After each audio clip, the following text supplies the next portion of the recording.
Inside the escape plane that carried her to India, Sheikh Hasina could almost smell the smoke of anger rising from the streets of Bangladesh. An anger so fierce that the protesters seemed to be in a race against time to make sure that the historical statue of her father, Sheikh Mujibur Rahman, hits the ground of Bijoy Sharoni Avenue in Dhaka, even before her helicopter wheels hit the ground of New Delhi. At that time, many considered this to be the end of the era of the Iron Woman. However, now, after more than 2 years and a few days ahead of the general elections, was this really the case? In August 2024, Bangladesh gets something its own constitution no longer allowed.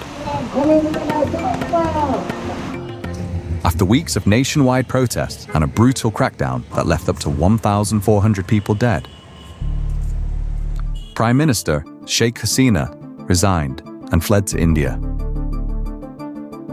With Parliament dissolved and no legal caretaker provision in place, the country of 170 million suddenly had power without a roadmap.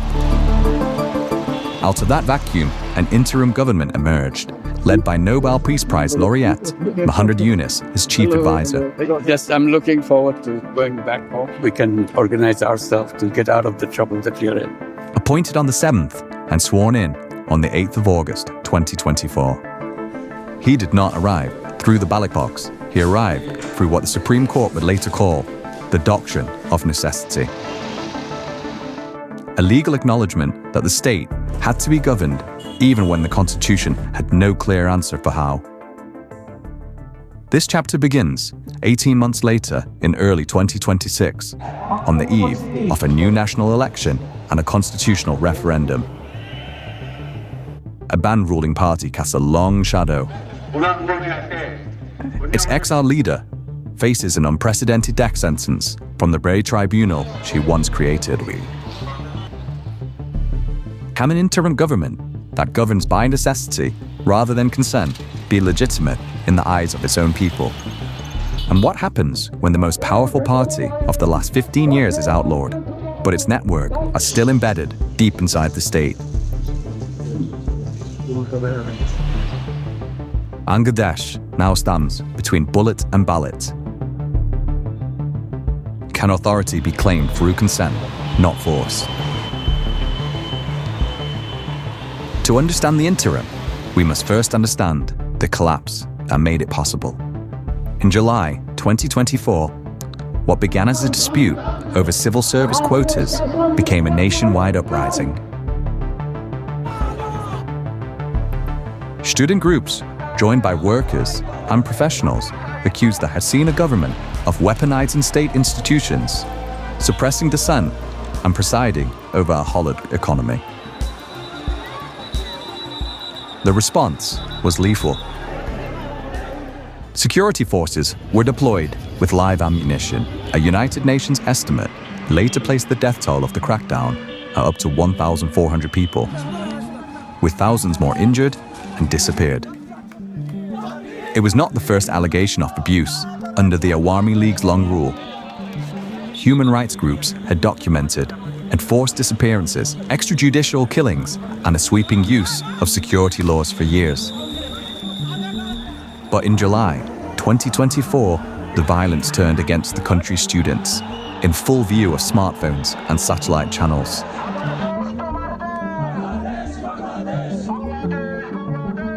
On 5th of August 2024, as protesters marched towards the Prime Minister's residence,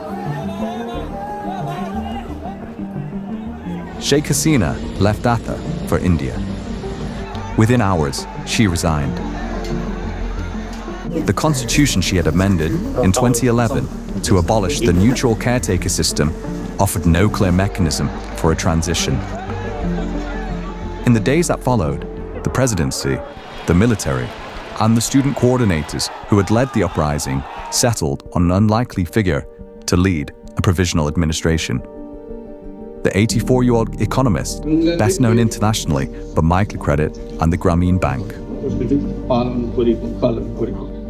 On the 8th of August, Yunus took oath as chief advisor, with a council of advisors in place.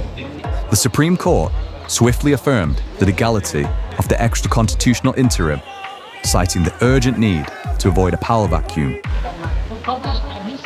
One of the challenges that we are facing is building a national organization at speed. We're facing election in less than a year after the launch of the party, so we're having to build everything from scratch. Bangladesh reached overnight from the egalitarian, highly centralized apprenticeship to an unelected collective led by a technocrat. It was a rescue, but also a gamble. 18 months later, how has the interim used power? It did not win at the polls. On paper, this mandate was narrow: stabilize the state, reform key institutions, and prepare genuinely competitive elections. The starting point was grim. By mid-2024, foreign exchange reserves had fallen below $20 billion under the IMF's stricter measure. The tacker was sliding. Banks were burdened with non-performing loans, and investor confidence was draining away. Within a year of Yunus taking office, gross reserves had risen to around $30 billion by late July 2025, with usable reserves above $28 billion by the end of the year. Part of this recovery came from emergency financing. The IMF released about $1.3 billion after agreeing on a reform package that included dissolving the National Board of Revenue and splitting it into two separate divisions for tax policy and collection. The interim government also has secured additional IMF disbursements and World Bank support to plug external financing gaps and avoid a balance of payment crisis. At the same time, a government-commissioned white paper on the state of the economy argued that the apparent high growth under Hasina had been built on systemic money laundering and inflated project costs. It's estimated that as much as $16 billion was leaving the country annually through illicit channels during a 15-year tenure. For Yunus, economic stabilization was not only a technocratic goal, it was part of his answer to the legitimacy question.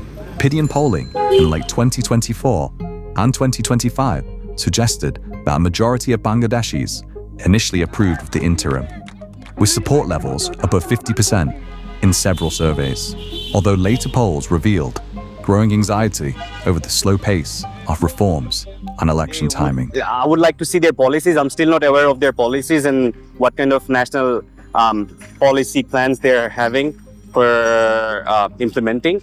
By early 2026, the interim's record is mixed and contested. Inflation has eased, the currency is more stable, reserves are stronger. But factory closures and job losses, particularly in manufacturing, have left many feeling that the recovery has not yet reached them. The central question remains: has Yunus's administration done enough to be seen as a guardian rather than a substitute government?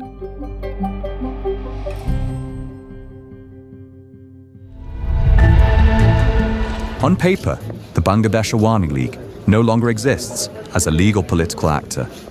In May 2025, the Interim Council of Advisors banned all Awami League activities under the Anti-Terrorism Act.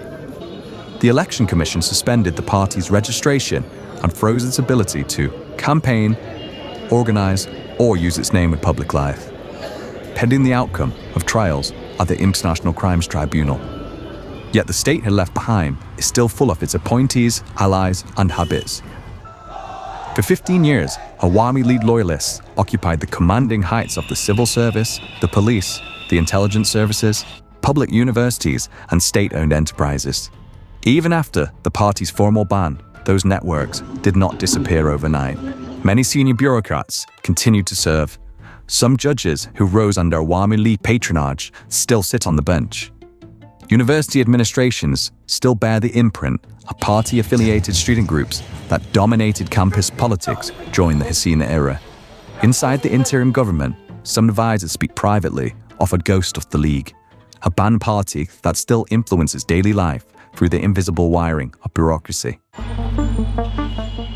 In February 2025, the government launched Operation Devil Hunt, a nationwide joint forces campaign targeting what is described as fugitive Awami League organizers and members of its student and youth wings. By early 2026, more than 25,000 people had been arrested and thousands of motorcycles and weapons seized. Supporters of the Interim portray the operation as an overdue attempt to dismantle a patronage machine that used public contracts, public banks, and security forces for partisan gain. Critics, including human rights organizations and Awami League sympathizers in exile, argue that mass arrests risk turning accountability into collective punishment and that the line between dismantling a criminal network and settling scores is dangerously thin. For ordinary citizens visiting a police station, a land office, or a task desk, the experience often feels familiar. The portraits on the walls are changed, the party banners have gone, but in many places, the people behind the desks are the same. The question for the Interim is whether it can reform the state while relying on the very bureaucracy that helped sustain the previous regime. If the Awami League survives as a ghost in the bureaucracy, its leader is now at the center of a very public trial. In June 2025, Bangladesh's International Crimes Tribunal, originally set up by the Awami League to prosecute 1971 war crimes, began trying Sheikh Hasina for crimes against humanity related to the 2024 crackdown on protesters. The prosecution accused her of ordering and enabling a campaign of coordinated and systematic violence against unarmed civilians, including the use of live fire, drones, and helicopter gunships in urban areas. On 17th of November 2025, the tribunal convicted Hasina and her former Home Minister, sentencing them to death in absentia. In a separate contempt case, earlier that year, she'd already been sentenced to 6 months in prison over a leaked phone call in which she allegedly claimed to have a license to kill 227 people, referring to the number of cases filed against her.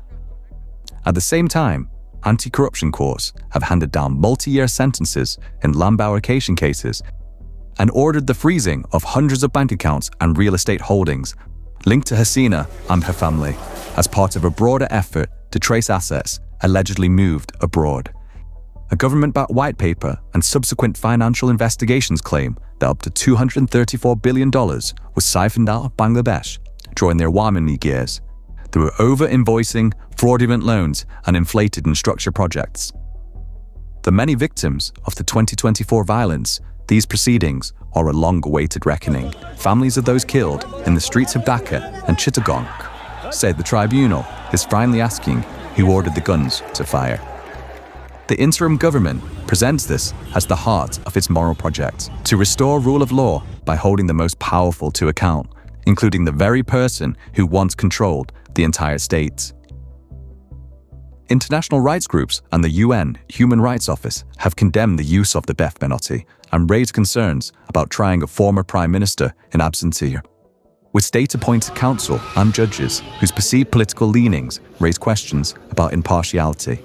Hasina herself, speaking through statements from exile, has denounced the tribunal as a tool to nullify the Awami League as a political force and to strip millions of former supporters of a voice. The stakes are therefore double.